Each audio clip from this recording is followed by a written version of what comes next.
Mapagpalang araw mga ka-Jarger. For today's video mga ka-Jarger ay magluluto tayo ng isda. Ipiprito natin mga ka-Jarger. Ito yung ulam natin ngayon mga ka-Jarger. Ipakita ko sa inyo kung paano magprito na hindi didikit sa kawali. Ito mga ka-Jarger yung ulam natin. Ano to siya? Tambakol, 2 piraso, sobra sa kalahating kilo. Naka-slice na siya mga ka-Jarger kasi pag yung buong bili natin, ang mahal, ito na lang. Papakita ko sa inyo mga ka-Jarger kung paano siya iprito na hindi didikit sa kawali. Gagamitan lang siya natin mga ka-Jarger ng pumili rin tayo ng dahon ito mga ka-Jarger. Ginapitan natin yung dahon ng pabilog. Tapos hintayin nyo mga ka-Jarger kasi isa lang natin muna yung kawali. Yung natin, yung isda, lalagyan natin siya ng asin. Lagyan natin siya ng asin. Tapos lagyan natin sana bago natin iprito. Ito rin natin. Malaki ito guys. Lagyan lang natin siya ng asin. Tapos buksan na natin yung ano natin. Kalan. Ayan, wala salang na. Tayo na lang natin siyang uminit. Maglagay tayo ng mantika.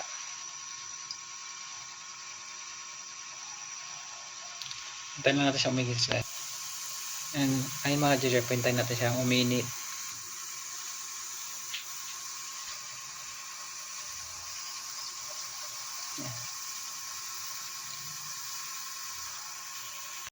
Ayan mga Jarger.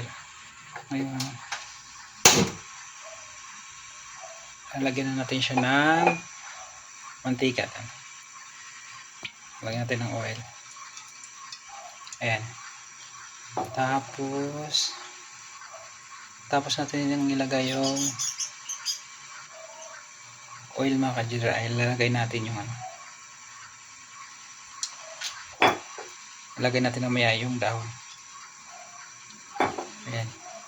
Ay ilagay naman natin yung dahon. Ito mga ka-Jarger.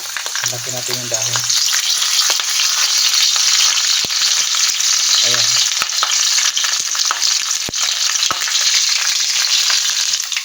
Tapos mga ka-Jarger, lagay natin yung isda.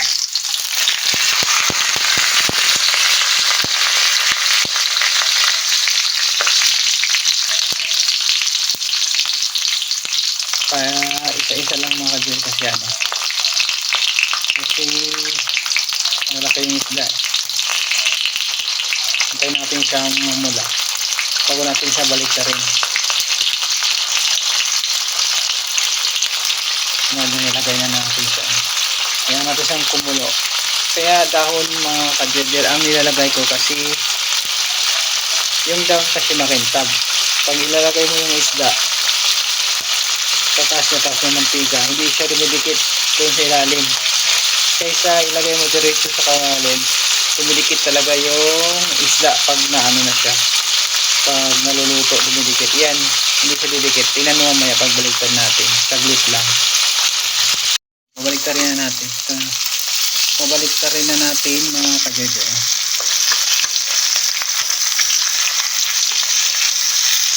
Diba hindi siya dumidikit?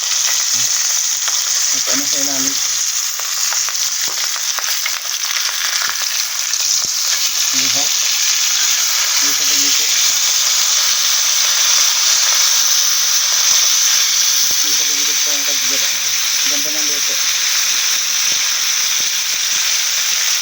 Ganda ng luto. Hindi siya dumidikit sa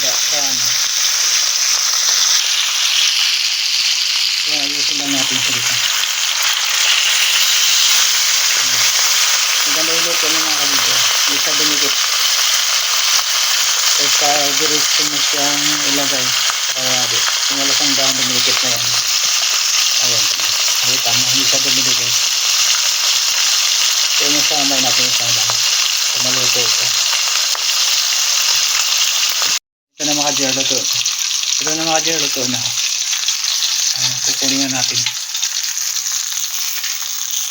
Ayan, luto na siya mga kajir.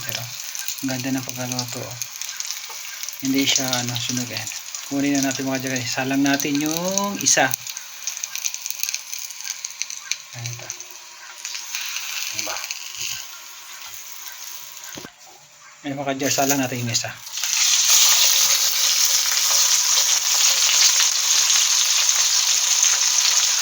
Ayan, nakasalang na yung mga kajir yung isa. Antayin na naman natin itong maluto.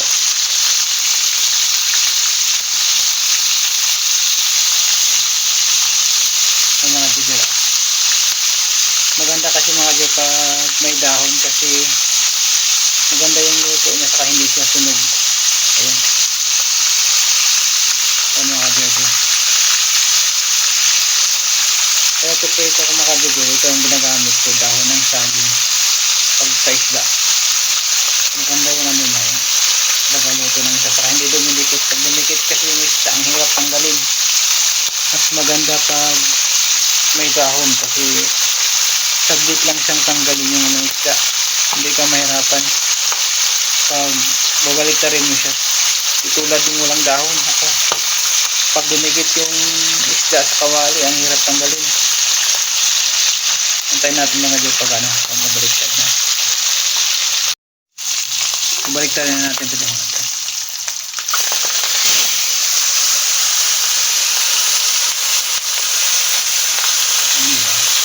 Ano na siya.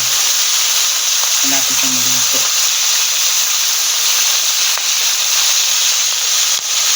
Ano na ito luto na.